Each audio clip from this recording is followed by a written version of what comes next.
नमस्कार दोस्तों, स्वागत है आप सभी के एक बार फिर इस नए वीडियो में। आज का वीडियो बहुत ही इंटरेस्टिंग होने वाला है because in this video we are going to discuss very interesting topic and very informative topic.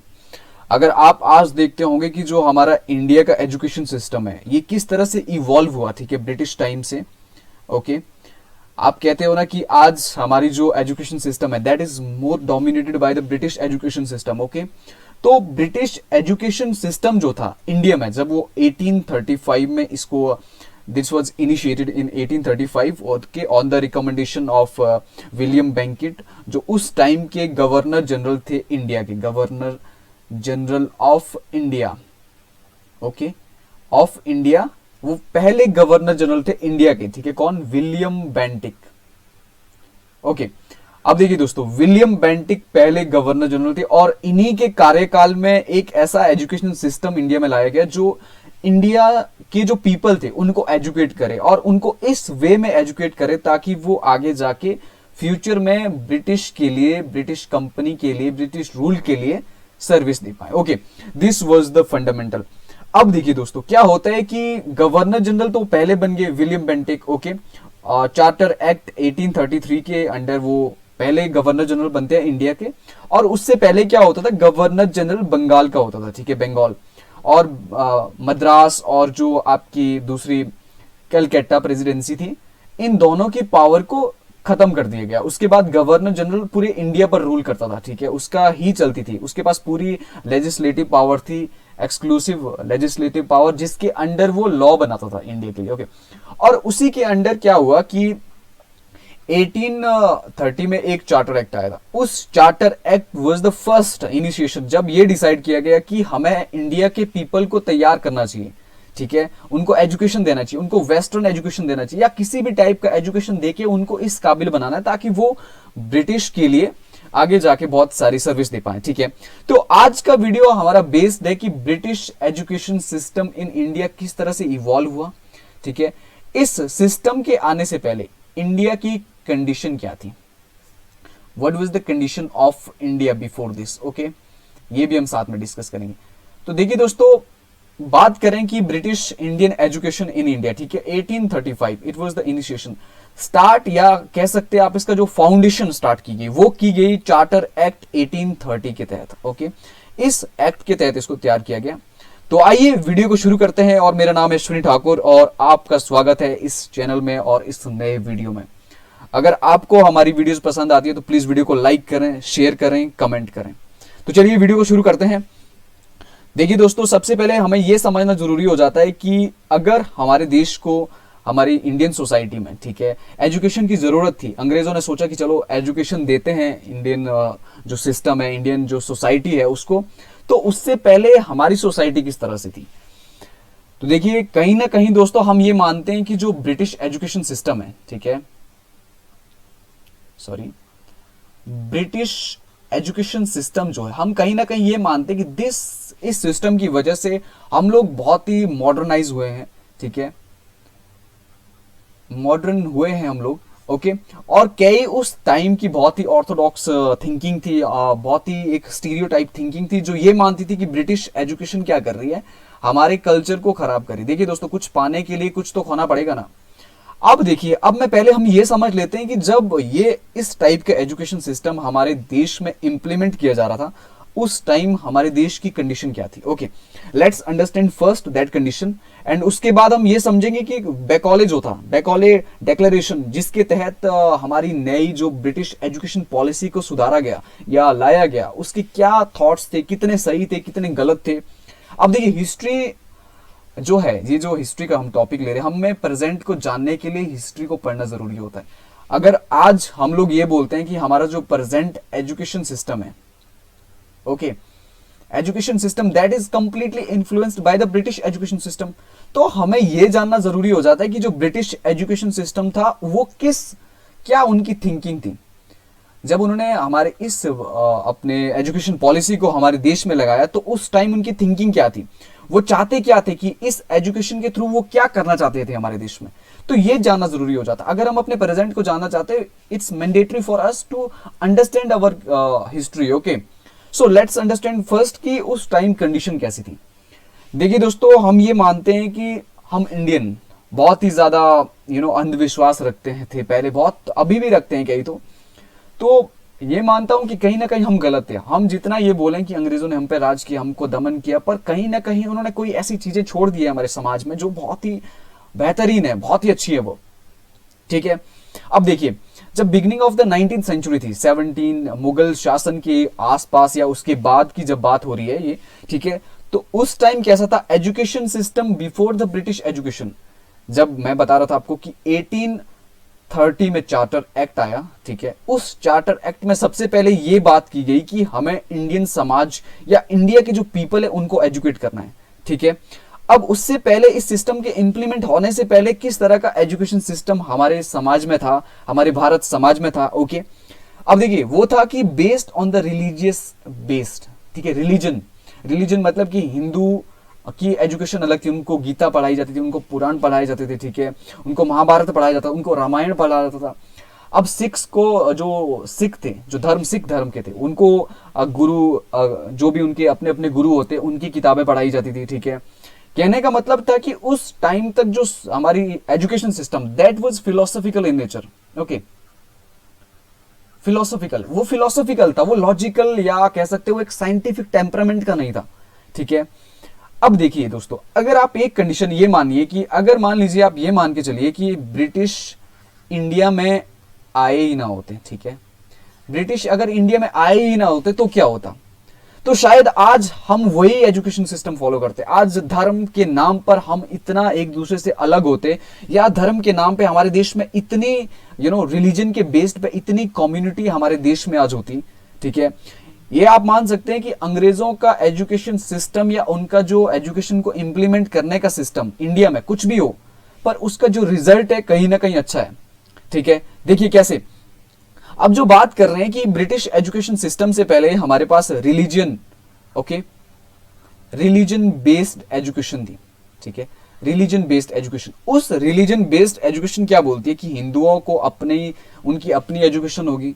ठीक है, देखिए दोस्तों, वैसे तो कोई भी धर्म ये नहीं कहता है कि दूसरे धर्म के साथ लड़ो, या कोई भी धर्म ये नहीं कहता है कि मैं सर्वश्रेष्ठ हूं, पर यह जरूर कहता है कि वो जिस टाइप की एजुकेशन देता है, वो हमारा जो इंसान है, जो मान लीजिए एक बच्चा है, ठीक है, उसको मुस्लिम या हिंदू किसी भी टाइप, किसी भी धर्म की उसको एजुकेशन दी जाती है। अब उसकी ये एक नेचुरल प्रोसेस होता है ह्यूमन बीइंग के अंदर कि वो जो सीखता है वो उसी को सर्वोपरि मानता है, वो दूसरे नॉलेज को नहीं मानता है। ठीक है, तो इस वजह से क्या हो सकता था, अगर आज भी हमारे देश में इस तरह का एजुकेशन सिस्टम होता तो आज हम धर्म के नाम पर बहुत ही ज्यादा एक दूसरे से अलग होते और बहुत ज्यादा कम्युनिटी, हम कभी यूनाइट नहीं हो पाते। ठीक है, एजुकेशन आपको एक चांस देता है यूनाइट होने का, बिकॉज एजुकेशन इज सबके लिए सेम है। वो अगर मान लीजिए वाटर का मॉलिक फॉर्मूला H2O है, तो हिंदू के लिए, मुस्लिम के लिए ये एक बहुत बड़ी वो बात हो जाएगी ना कि मान लीजिए मुस्लिम में हम वाटर का मॉलिक्यूल का नाम ये रख देंगे, वट एवर। ओके, मेरे कहने का मतलब ये है कि एक जब स्टैंडर्ड एजुकेशन सिस्टम बनता है वो सबके लिए ही एक होता है और सबके लिए बेनिफिशियल होता है वो। ठीक है, अब देखिए यहां बात करें तो हमारा रिलीजन बेस्ड एजुकेशन था जो बहुत ही खराब था। ओके, खराब तो नहीं कह सकते, उस टाइप के लोगों को ये बहुत अच्छा लगता था। ओके, सोसाइटी में आप बोल सकते हो कि बहुत सारी हमारी गलत रीतियां थी, सती प्रथा, सुपरस्टिशन का मतलब होता है कि लोग बहुत ही अंधविश्वास थे, या होता है ना किसी राक्षस के डर से कुछ हवन करवा लिया, कुछ फालतू खर्चा करते थे, या कुछ भी ऐसी चीज जो आपको अंधविश्वास से जोड़े या कोई भी इलॉजिकल कॉन्सेप्ट से जोड़े, दैट इज सुपरस्टिशन। ओके, अब देखिए उस टाइम की जो हमारी इविल्स थी सोसाइटी में, सबसे पहले आता है सती सिस्टम। ये बहुत ही घटिया सिस्टम था दोस्तों। आप बात करिए कि अंग्रेजों ने अगर हमारे देश को लूटा है तो उन्होंने हमारे देश की कई ऐसी गलत रीतियों को भी समाप्त किया। ठीक है, देखिए इसको भी 1829 में समाप्त किया गया। अंग्रेजों ने बहुत ज्यादा फोर्स किया उनके ऑफिशियल ने कि दिस इज वेरी रॉन्ग, और उस टाइम भी ये बहुत शर्मिंदगी की बात है कि हमारे देश के लोगों ने इसका अगेंस्ट किया कि इसको बंद क्यों कर रहे। सती प्रथा में क्या होता था, आप लोग जानते ही होंगे कि जो वो होती थी सती, जिसको बोलते, जो अविवाहित हो जाती थी, अविवाहित तो नहीं बोल सकते, विधवा, उसका पति मर जाता तो उसकी जो चिता होती थी उसके ऊपर उसको भी बैठना पड़ता था। आप खुद सोच सकते थे कि किस तरह का अंधविश्वास था ये, बहुत ही ज्यादा। ओके, अब बात करते हैं कि फीमेल इन्फेंटिसाइड, हमारे समाज उस टाइम कैसा था। फीमेल इन्फेंटिसाइड होने का मतलब होता है कि लड़कियों को मार देते थे वो जैसे ही पैदा हो जाती थी, ठीक है, उनको पुत्र मोह में बोलते ना, पुत्र मोह, ओके। पुत्र मोह में कहने का मतलब है कि उनको एक अपना मेल बॉय चाहिए था, व्हाटएवर, ओके, उनका अपना मेल चाइल्ड चाहिए। और उसकी ये जो मेंटेलिटी थी दिमाग में, ओके, कि स्त्रियां क्या करेगी, ठीक है, लड़की होगी तो क्या करेगी, इस तरह की बहुत रीतियां थी, तो वो मार देते थे। इन्फेंट मतलब होता है 1 साल के अंडर का बच्चा हो जाता है, ठीक है, उसको बोलते हैं इन्फेंट। फीमेल इन्फेंटिसाइड का होने का मतलब होता है कि उसको जन्म होते ही अगर वो लड़की होती तो उसको मार देते। बहुत जगह पर ये रीति थी।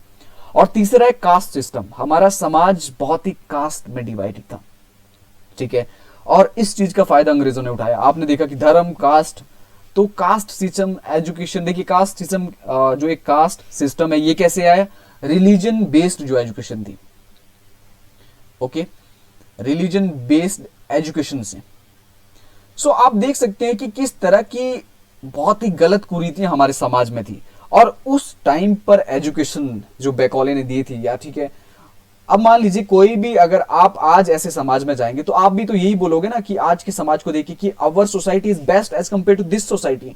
उस टाइम जो बैकॉले था, ओके, बैकॉले को भी यही लगा कि हमारी जो ब्रिटिश की एजुकेशन है that is much more better than the Indian education, okay, और फिलोसफिकल एजुकेशन को खत्म करके साइंटिफिक जो टेम्परामेंट है उसको स्थापित करना चाहिए, ठीक है। अब देखिए impact of the present day में अगर आप देखोगे कि इस ब्रिटिश एजुकेशन का क्या इंपैक्ट पड़ा है, तो हम आज इस ब्रिटिश एजुकेशन के दम पर ही सेक्युलरिज्म है, ठीक है, हम सेक्युलरिज्म की थिंकिंग रखते हैं, हम कोई भी धर्म के ऊपर हम किसी भी तरह का वो नहीं करते हैं, ठीक है, मॉडर्निटी, मॉडर्न सोच है हमारी, हम फीमेल को इक्वल चांस देते हैं as compare to male, okay. There is no any kind of the disquality, या कह सकते हो आप कोई भी हम डिस्क्रिमिनेशन करते हैं on the basis of gender या on the basis of caste, okay, our constitution भी। और तीसरी बात है डेमोक्रेटिक एटीट्यूड। क्या होता है कि डेमोक्रेटिक एटीट्यूड होने का मतलब है कि जो हम पे रूल करेगा वो डेमोक्रेटिक वे या एक सिस्टमेटिकल वे में चुन के आएगा। ये नहीं कि किसी का बाप कुछ था और उसका बेटा कुछ हो गया, इस तरह की थिंकिंग।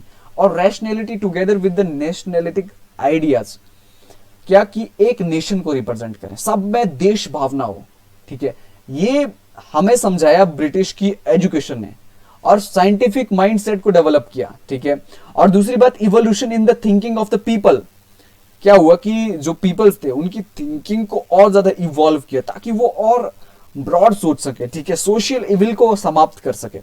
तो ये हम आज देख सकते हैं impact of the British education system in our India, okay.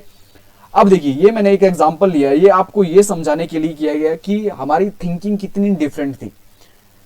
Mughal ने हम पे राज किया 200 साल तक, ठीक है, कहां तक, ये औरंगजेब शायद लास्ट था इसका 707 तक, ओके। देखिए दोस्तों क्या होता है कि ताजमहल का जो निर्माण होता है वो होता है 1631 टू 1648। और हार्वर्ड जो कॉलेज है आज के टाइम में, Harvard university is the one of the most और one of the toppest, okay, university of the world, जो एक्सीलेंस के मामले में सबसे टॉप है। अब देखिए हार्वर्ड कॉलेज भी 1636 में इसको बनाया गया, और जो ताजमहल था that was made between 31 to 48 same century में। अब देखिए दोस्तों, आप इस बात से अंदाजा लगा सकते हैं कि जो उस टाइम हार्वर्ड कॉलेज या ब्रिटिश में उनकी जो थिंकिंग किस तरह से थी। उनकी थिंकिंग इस तरह से थी कि उनको एजुकेशन इवॉल्व करनी, उनको पता था कि एजुकेशन अगर हम एक यूनिफॉर्म एजुकेशन बनाएंगे, एक बेटर एजुकेशन सिस्टम बनाएंगे, वो हमारे देश के लिए बहुत ही बेनिफिशियल होगा, ओके। अब देखिए आप इंडिया की सोच, उस टाइम की सोच बता रहा हूं। मुगल ने अपने प्रेम में पड़ा है, अपनी माशुका की याद में उसने एक महल बना दिया। इसमें कोई दो राय नहीं है कि आज जो आपका ताजमहल है वो वर्ल्ड की ब्यूटी में आता है, ठीक है, उसकी किसी भी 7 वंडर्स में, ओके। अब आप ये देखिए कि ब्यूटी बड़ी है कि आपका एजुकेशन सिस्टम। अगर मान लीजिए आप एक सिनेरियो मान के चलिए कि अगर उसी टाइम अगर हार्वर्ड जैसा कॉलेज या किसी भी टाइप की यूनिवर्सिटी हमारे इंडिया में भी बनी होती, तो आप खुद इमेजिन कर सकते हैं कि हमारा एजुकेशन सिस्टम कहां से कहां तक गया होता। तो देखिए दोस्तों, ये मानना या ना मानना आपके पर डिपेंड करता है, पर लॉजिकली देखें या हम एक ट्रूली देखें तो अंग्रेजों के सिस्टम से कहीं ना कहीं हम बहुत ज्यादा मॉडर्नाइज हुए, ठीक है, हमारी थिंकिंग बहुत ज्यादा चेंज हुई, ठीक है। मैं ये नहीं बोल रहा हूं कि ताजमहल बनाना कोई गलती है, मैं जस्ट कंपेयर कर रहा हूं। अगर ताजमहल या इसके बजाय कोई और दूसरी ऐसा एजुकेशन सिस्टम बनाया जाए। देखिए दोस्तों, मुगल इरा में, जब तक मुगल पीरियड था, उस पीरियड में एजुकेशन पर कोई भी काम नहीं हुआ। मैं ये फेलियर मानता हूं। चाहे जितने भी बड़े सम्राट रहे हो, अकबर सम्राट, पर एजुकेशन की तरफ कोई काम नहीं किया गया।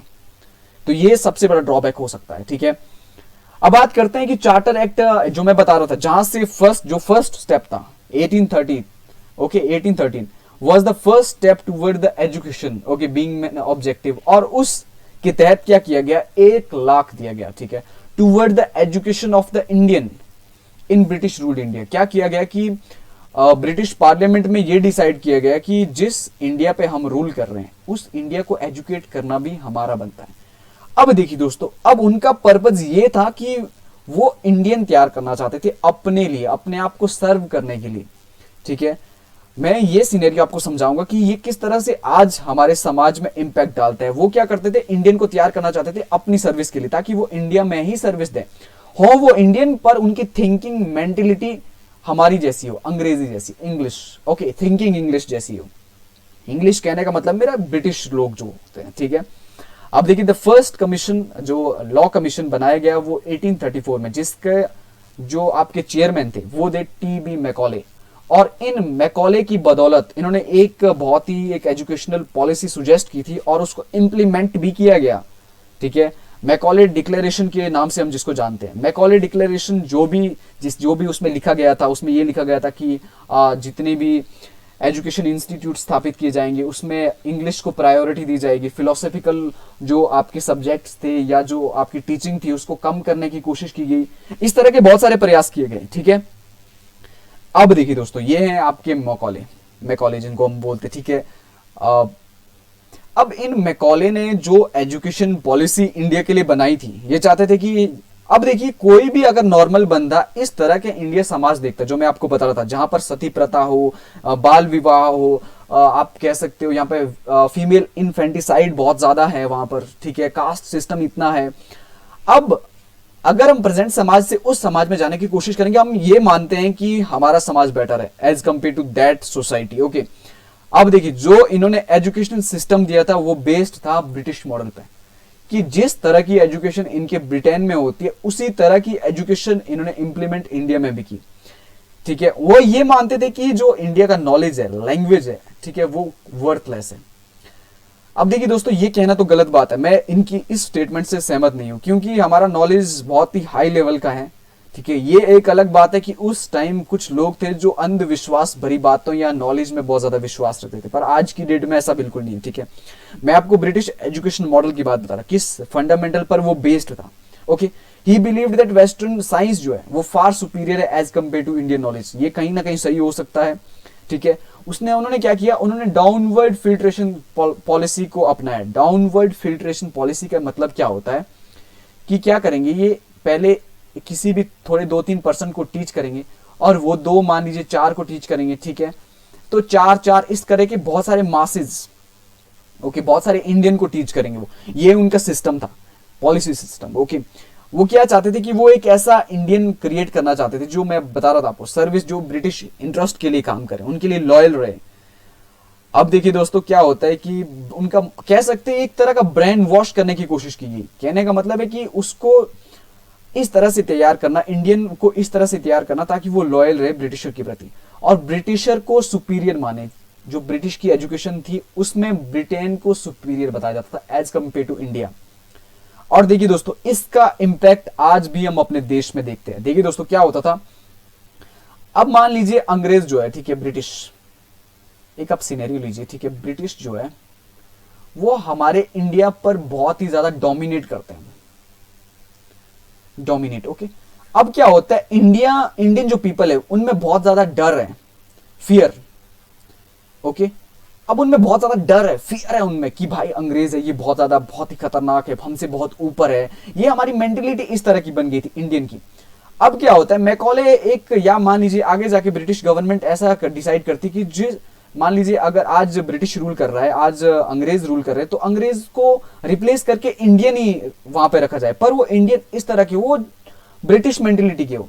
अब मान लीजिए हाई गवर्नमेंट पोस्ट के लिए उन्होंने डिसाइड कर लिया कि हम इंडियन को भी ले रहे हैं, तो Indian also can apply for that. Okay, तो हर इंडियन में होड़ लगी कि नहीं भाई इस पोजीशन पे जाना है, इस पोजीशन पे जाना है। वो एक गवर्नमेंट पोस्ट थी, ब्रिटिश गवर्नमेंट की पोस्ट। ओके, तो ये होड़ लगी रही और आज तक दोस्तों ये होड़ लगी है। ठीक है, अंग्रेज चले गए पर उन्होंने जो ये क्लर्कों वाली सोच हमारे दिमाग में डाल दी थी ना, आज भी यही है। आज भी 90% यूथ यही कर रहा है, वो बस गवर्नमेंट सर्वेंट बनना चाहता है। आज के गवर्नमेंट सर्वेंट और उस वाले सर्वेंट में कोई भी डिफरेंस नहीं है, पर डिफरेंस ये है पर्पस का डिफरेंस, उनकी मोटो का डिफरेंस।